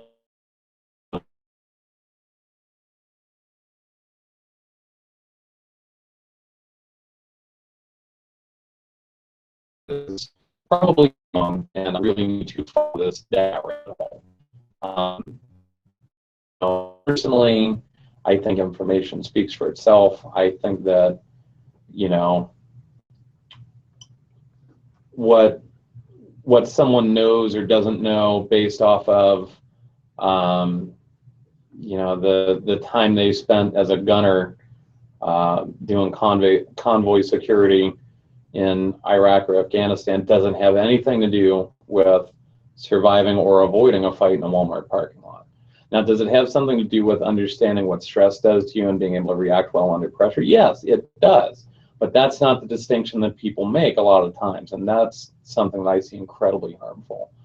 You know, but that's just my thoughts on it. So I would like to see more attention paid to that. So apparently we lost the Google Hangout, or at least on my end. Nope, it's down. Oh, wait, it's back now. Oh, there we go. So anyway, apparently the internet here at the station has decided that it wants to be marginal at best. Anyway, we got about a minute left in this segment, Jack. Can you ask a question? I'll answer it when we get back. From Hiram Grisham, can you discuss some of the better choices for EarPro, iPro on the market for all-around training? I can, and I think it just depends on how much money you want to spend. Would be sort of an important distinction there. But we'll talk about that when we get back. Right now, you're listening to Ballistic Radio! That was the dude with all the bad shotgun information that I got into that argument with. At one point, he goes, well, if you're not a combat vet or a veteran law enforcement officer, I think you should be quiet. And I was like, I think what you're saying is stupid because you're advocating racking the slide with your first round being birdshot and then alternating slug buck. And then he harumphed an old man at me for a little while. Do you know how lucky people are that I don't have a button that emulates them through the computer? I was like, I don't think this is a good idea. And he's like, what do you know? And I'm like, I know this is a bad idea. He's like, well, in my experiences, I'm like, what experiences? So when they do that, what fucking experiences do you have in the military or as a cop that teaches you slug buck is a good idea? Oh, that came up, and he's like, well, I wanted to be prepared to make headshots on hostage targets if I needed to. And I'm like, you can do that with buckshot. At any range that it's appropriate to take that shot, you can do that with buckshot. And then he was like, well, I like to rack it when I get out of the car. I'm like, you had to because you had to keep it cruiser ready. He goes, no, we did it for the psychological effect. I'm like, you're wrong, so wrong. Anyway, back to my happy place. I'm sorry. It's okay. I put you in a sad place, and you brought it back. Brought up Firefly. Don't call it a comeback. It's been here for years. Nice. Put suckers and fears, make a tears rain down like a monsoon. When the place goes boom. That's all I know, so I can't keep going. Joe, are you ready? Okay. Welcome back to Ballistic Radio. This segment brought to you by Dark Star Gear. Whether you know the color of the boathouse at Hereford, how should I know? Or only know the color of your mom's basement and crushing disappointment in your life choices, why are you still here? Dark Star Gear has a solution to your gear carrying needs. Check out their clip-on holster for small semi-autos and revolvers, or their highly adjustable full-size AWB holster. You're 35 years old, you should have left already. They even have a belt wrap sheath for popular fixed blade centerline knives to really tie your EDC together. Like that one rug I used to have. Maybe if you were a golfer, you'd have a real job. Designed, developed, and pressure tested for real life, not Instagram. Find out more at darkstargear.com. Was that over the line? No, it wasn't. Market foul, Donnie. Nice. I'm not going to say that I have favorite ads to read because I love all the people that support and encourage my show and having a job and all that. But there are some that are pretty funny sometimes that I get to have fun with. And not favorites, though. I wouldn't. It's like picking my children. You know, which of my kids do I like the most? Neither of them. Wow. Yeah. My mom got drunk one time and told us which one was her favorite.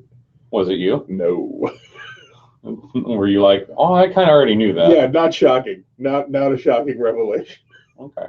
She claims to this day she didn't, but I remember it. All right. All right. Returning to Hiram Grisham's question. Can you discuss some of the better choices of EarPro and iPro on the market for all-around training? I like the Surefire Sonic Defenders for a cheap option. They allow you to go and take a class without active EarPro and still kind of hear range commands and stuff like that. You know, as far as if money's no option, the Sorden MSA Pro X behind the neckband model is my absolute favorite. You know, they're expensive though, and so my pair got damaged after years of abuse, and I made the mistake of giving it away to Jack and buying myself a pair of the overhead versions. And apparently when your head is shaped like a big Campbell's soup can, there's not quite as much adjustment as I would like, and they're not as good as the I'm fairly certain we can swap them out on how they sit and everything. Okay. Well, I appreciate that. So anyway, next question. So I was about to say alrighty, and then I had to stop myself. That's good. From Matt Farr, what is the truth in science involving bullet setback, primarily in 9mm? What? Yes, bullet setback happens. If it happens enough, your gun explodes due to an increased pressure spike. So is the question like, when does it happen? Yeah, I think he's wondering like how many times? Why is it more prevalent in 9 than it seems to be in other calibers? I wouldn't say that's true. I'll tell you, 40 caliber sure don't like it very much. 357 SIG is all sorts of prone to that. Well, it might just be that 9mm is the most common round out there, so that's what people see the most of. But it does seem like on the market there's more 9mm setback pictures than otherwise. I don't know. It's the most scientific answer possible. I don't know. I don't have an answer for that. I'm not that is not where my area of expertise, if I could even be said to have an area of expertise, would come anywhere close to that, answering that question. I will say this, if you chamber carry ammo a bunch without switching it out or firing, I will occasionally shoot through my carry ammo just to not have to worry about this. You need to inspect your carry ammo. You need to really be looking at the rounds you load in your magazine. bullet setback, what they're talking about is when the bullet actually gets pressed further back into the case. Why is that a problem? It will increase.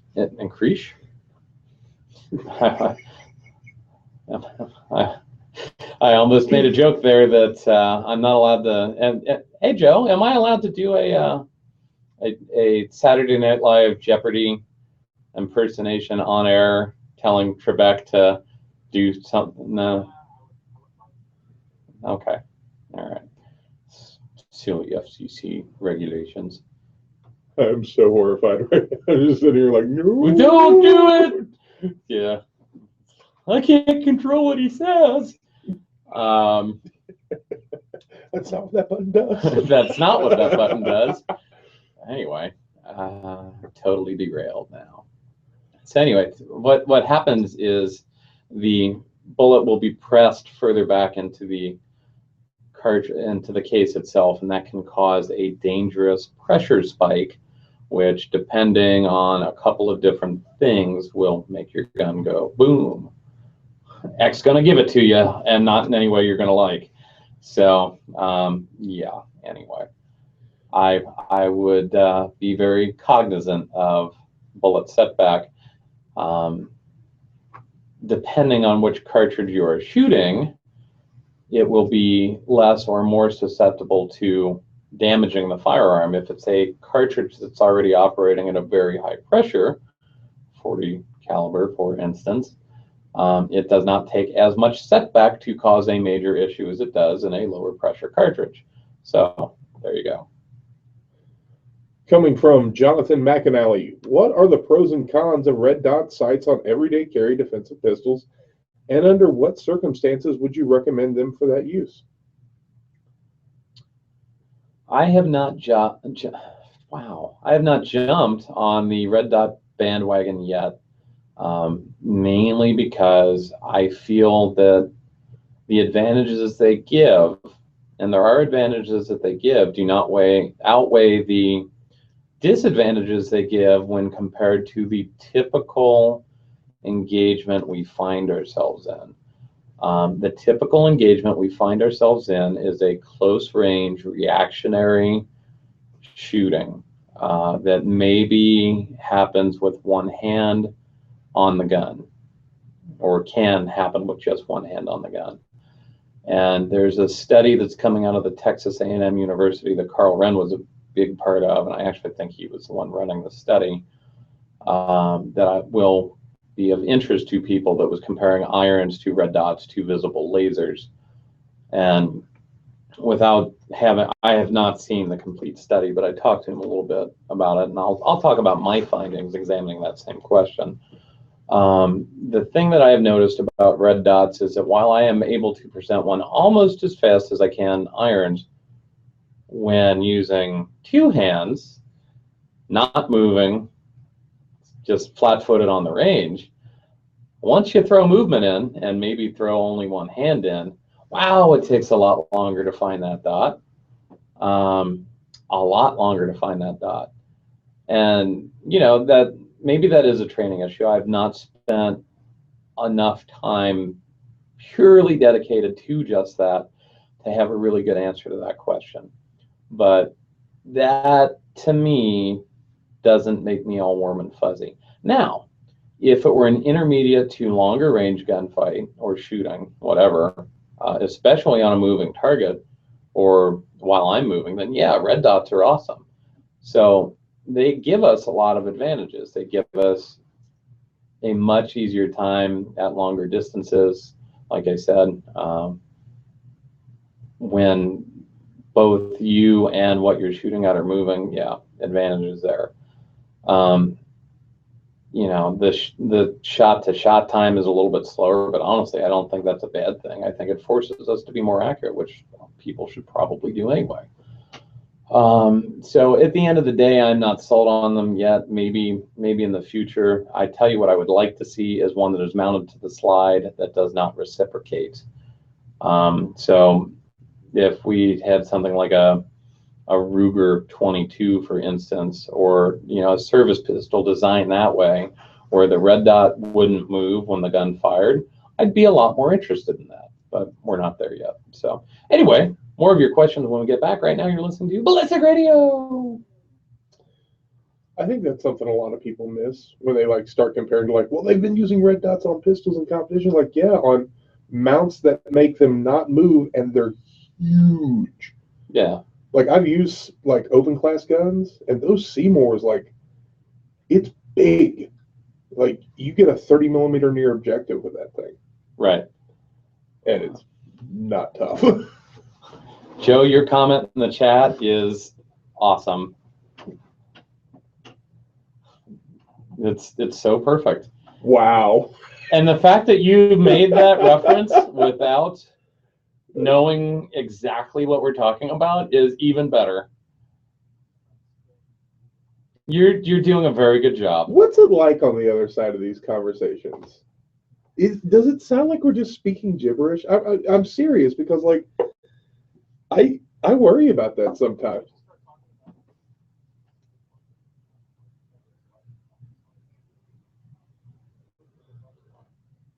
Huh. That's a pretty butterfly, George.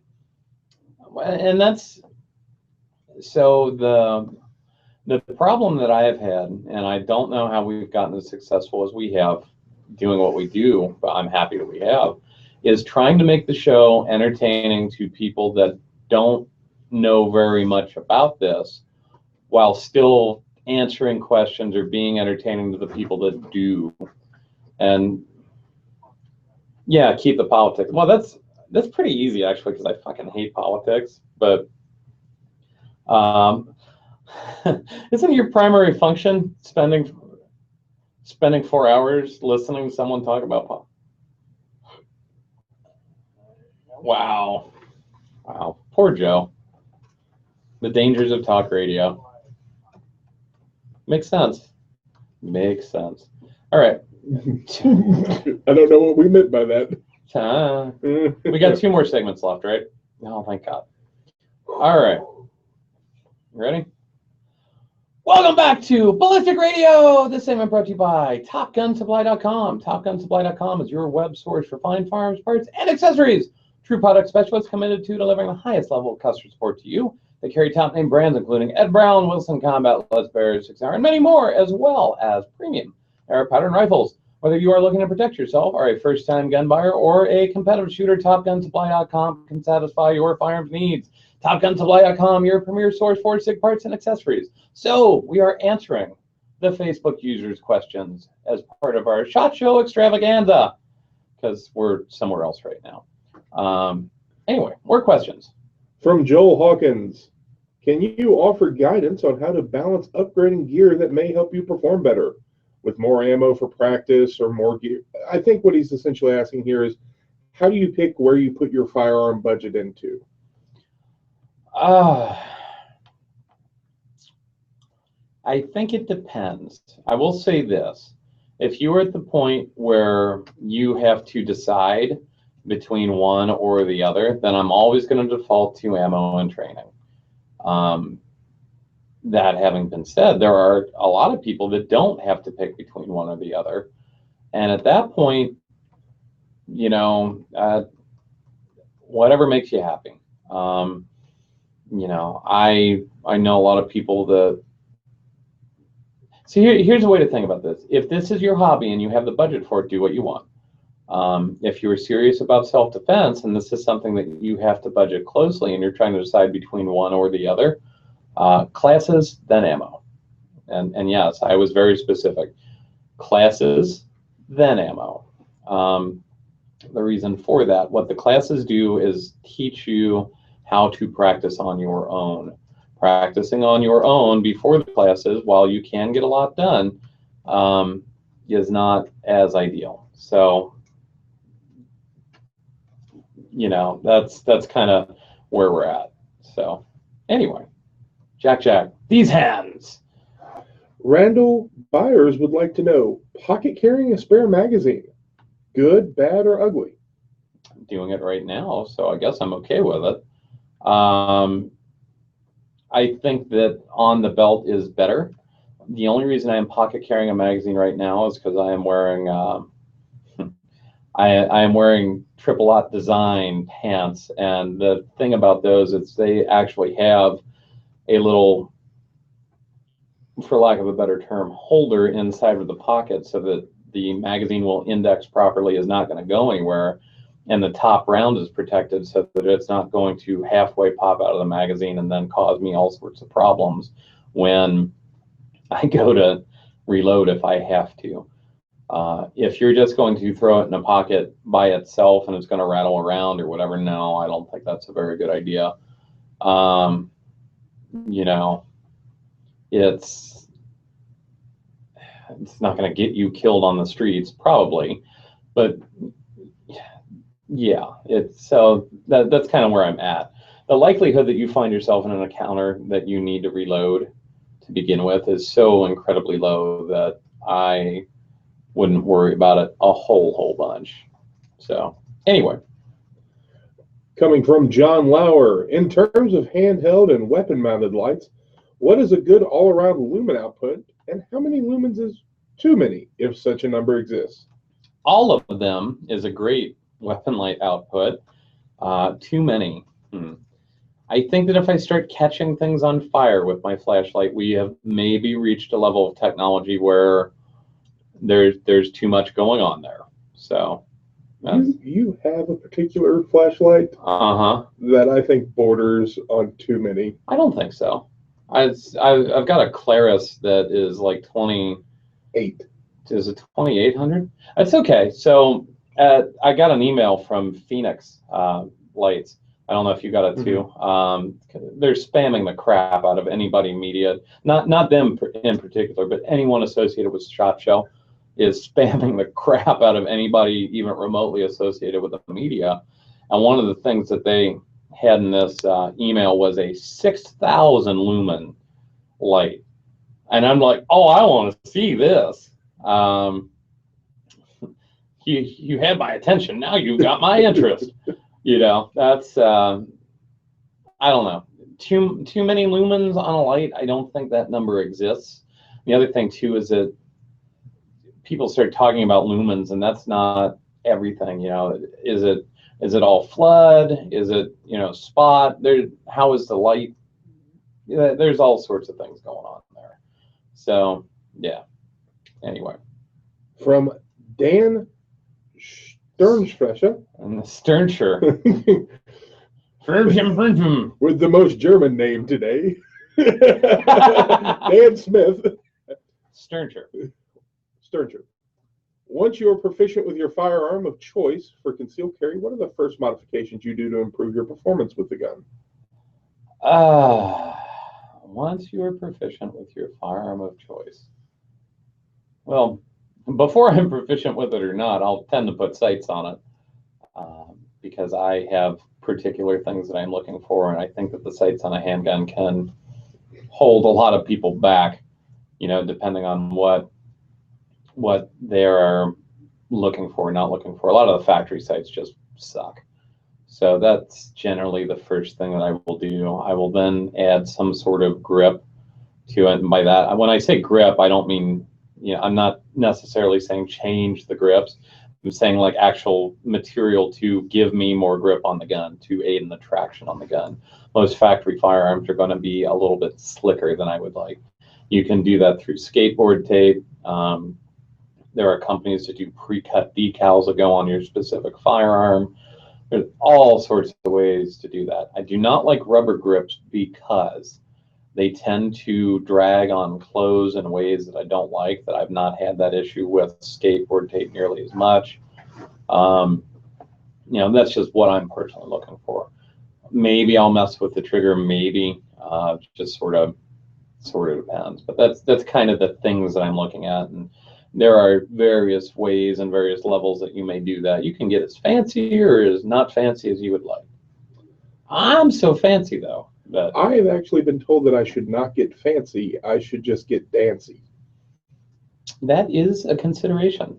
That is certainly a consideration. Something to keep in mind there. Yeah, I will. I will keep that in mind. In my mind. Kept there. From Stephen Bell. Is it safe? Is it hidden? I just tell you right now, Stephen Bell is not winning again, because just Well, no, I He know asked- he I asked- know you know he has great questions, but Yeah, I'm letting Steven know just so that when he listens to this, and he gets doesn't. all excited. Yeah, you've got about as much chances of getting anything from us anytime soon as you do of winning the Powerball. Just FYI, at least 2 more shows, month or Wow. 2. Oh, there's other people asking questions Yeah, too. like I know. Steven won the awesome, amazing SSVI tier trigger. Yeah. FYI. So he actually got one of our better prizes in a while. So yeah, he's done for a little bit. Now, if I give you a crappy prize, then yeah, you can probably win next time too. But I don't think we give crappy prizes. I think some of the patches that I've taken out of my personal stash aren't like the best. But anyway. Yeah. It just says free hat. Oh. From Stephen Bell, what types of physical fitness or strength training do you find most beneficial for marksmanship or combatives? Clearly, sir. No, at all. So I go through these weird phases of I'm getting in shape, I'm doing the Rocky montage, and then like somebody hits pause. Wow, 2 references in 2 shows in a row. And I fall off the wagon. Though I've been pretty good about it lately. I haven't been hitting the gym as much as I'd like, but keeping the weight off. Upper body stuff is going to be of most use towards recoil control and some other things, particularly forearm strength. And I'm just going to stop right there. Other things too. Wow, Jack, are you okay? Hey, we got to go to break, so I'll hit that question some more when we get back. Right now, you're listening to Ballistic Radio.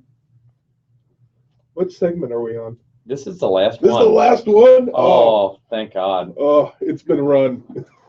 So he turned our mics off. Yeah. You turned our mics off. Oh, it's all right. Oh, so you're doing your job while? That's cool. That's pretty cool. Since we need lady producer doesn't know how to do that. Wow. Tom has a lot of love for Lady Producer, despite having never seen her. She's cute. Oh, I didn't say she wasn't. I'm just saying. She's in a rap video. Okay, we need to stop right now because there's a chance she could be watching this or might watch this. I actually just got a message from a friend that is not the guy I would think would be watching this show, but should watch it, referencing something. I was like, holy crap, like some of my friends actually pay attention to me. It was a heartening moment. Okay. Anyway. I'm very tired. The day is long and tomorrow's going to be worse. All right, let's get through this. And then, just FYI, as soon as we're done with this segment, we are fucking closing this computer and leaving because we have other shit to do. Don't even say goodbye to him. Just shut it down. Oh, I will. Slam the door. I should. Well, yeah. Anyway. All right, Joe. Okay.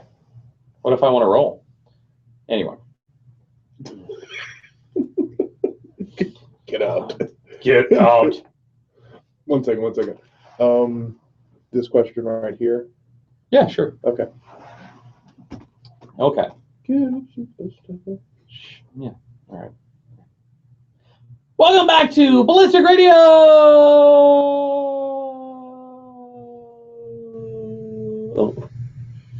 This segment brought to you by Tax-Direct Steel Target Systems, makers of the quarter scale steel target and the art frame target stand, which are literally the best steel targets and target stands I've ever used. I've hit their steel targets with more than 60,000 rounds of rifle, pistol, and shotgun ammunition without a single problem. For more information, visit them at taxdirect.com. Oh, it's the last segment of our SHOT Show Extravaganza, where we answer the Facebook user questions. And yeah, if we're sounding like worn out, it's because we've done 2 shows in a row. And being used to doing a 1-hour show, doing a 2-hour show, this has solidified for me how much I don't ever want to do that. I feel the exact opposite because this show's been so much fun. Well, yeah, okay. Anyway. Coming from Andrew Keith, what are some of the qualifications you look for in an instructor before you sign up for a course? Whether or not they've actually researched the material they're teaching, or if they're just, throwing stuff out there for no... If only that was on the snazzy website. Yeah, if only. if they're using a bunch of buzzwords and things like that, but then I like dig deeper into it, and there's no, you okay, Jack? Yeah, yeah. Are you having your massive coronary now? This is the big one. No, I hurt my chest a few years back, and it occasionally bothers me in cold weather. Did somebody break your heart? Somebody armbarred me in a bar fight, That sucks. and they Anyway. buried a heel in there. And just Yeah, that would do it. I see Jack like rubbing his chest all of a sudden, moving his left arm. I'm like, well, this is going to be interesting. I got a camera rolling and everything. no, So qualification. Well, you don't have to apologize. I don't want you to have a massive coronary. I'll signal when it's a problem. Like, this is the real one. Okay. Yeah. 8 more minutes. So yeah, whether or not they've actually researched what they're talking about, or are they just relying on cool buzzwords and a background that doesn't actually have anything to do with the information they're teaching. Ooh. Anyway, this is starting to become like one of my things. I don't know if you could tell or not. So that's what I'm looking for, though. I'm looking for quality information. Will they tell you who they've trained with? Will they tell you? Here's actually something that I want to say Rob Pincus was who initially, initially came up with this was initially the one who came up with this was, what have you changed your mind about in the last year or two? That's a great question to ask the people that you're, the people you're training with. So, but yeah, anyway. And no drone questions. Okay.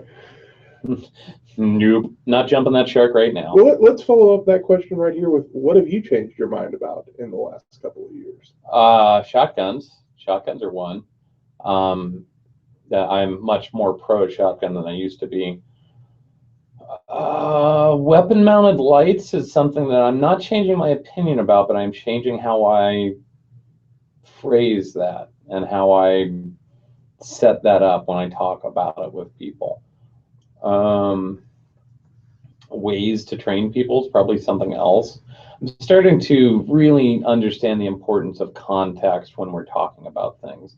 And I think that was something where I had the info, if I look at me from 3 or 4 years ago, I had a lot of the same information.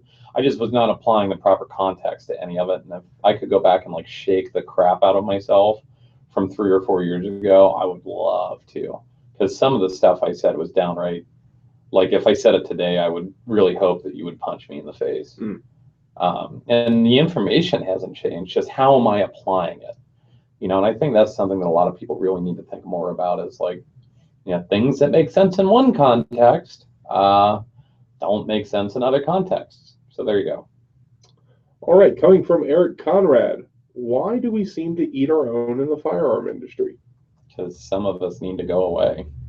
I mean, honestly, there's, there are certain people in the industry, we need to be very self-regulating. If you are passing dangerous or bad information off to folks, and it's maybe going to get people hurt, then yeah, you need to not be thought of highly in our industry. I don't see a problem with that.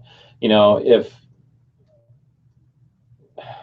I give you an example, there was a famous couple that were YouTube personalities that were teaching things that were whatever, but was basing a lot of it off of a background that was completely made up. And at a certain point, the industry collapsed on those people, as it should have, and I'm okay with that.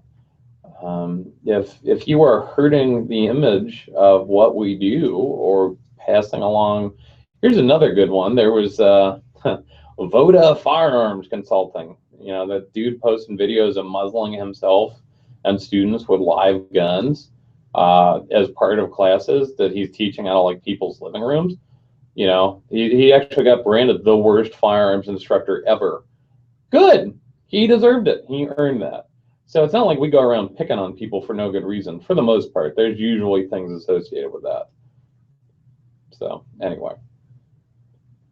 Coming from Kyle Sowards, as the new year sweeps in, what are your training plans, both personally and and attending classes or instructing classes this year. Any new offerings? Hey, this one airs after SHOT Show, right? But see, people are watching it live, so I can't talk about stuff. That is, we've got all sorts of things going on next year, most of which will be announced on Monday. So I'm gonna leave it at that. I mean, and there's been hints and things like that, but official announcements are coming Monday and Tuesday.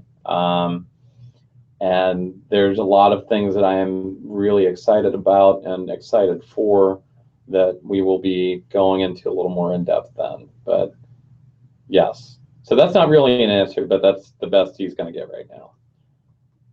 I think how much more time do we have, Joe? 3 minutes.